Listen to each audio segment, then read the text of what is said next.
Forte concentration pour ces travailleurs devant un écran, qu'il soit de télévision, d'ordinateur, de téléprompteur ou de téléphone. À la maison comme au boulot, enfants et adultes s'adonnent à l'exercice pendant des heures. Vous ne devez pas travailler sur l'écran pas plus de 2 heures sans prendre de repos, aller vous promener un peu ou arrêter et reprendre. Or, on voit des gens qui font 4 heures, 6 heures d'affilée devant l'écran, ce n'est pas conseillé.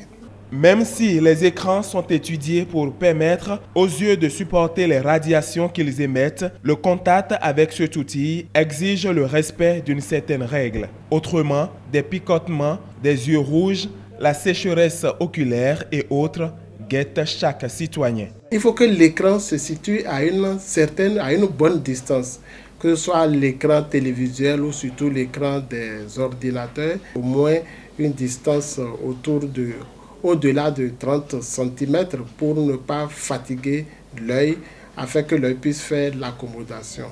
Alors lorsque cet écran n'est pas à bonne distance, cela fatigue davantage l'œil et on peut avoir des problèmes comme des céphalées, des maux de tête, des fatigues visuelles en fin de journée.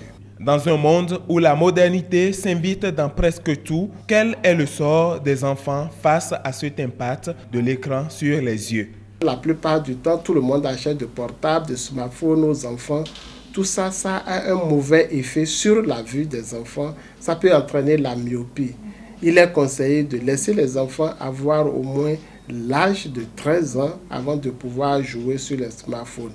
Sinon, la rétine, qui est la partie sensible de l'œil qui permet de bien voir, puisque c'est elle qui reçoit les informations qui sont transmises au cerveau, cette rétine finit son développement vers les 7 ans.